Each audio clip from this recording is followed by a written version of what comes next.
ॐ सोमनाथाय नमः। ॐ मल्लिकार्जुनाय नमः। ॐ महाकालेश्वराय नमः। ॐ ओंकारेश्वराय नमः। ॐ वैद्यनाथाय नमः। ॐ भीमशंकराय नमः।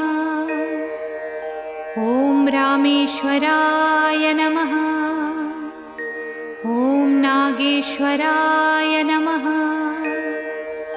ॐ विश्वेश्वराय नमः। ॐ त्र्यंबकेश्वराय नमः। ॐ केदारेश्वराय नमः। ॐ भुस्मेश्वराय नमः।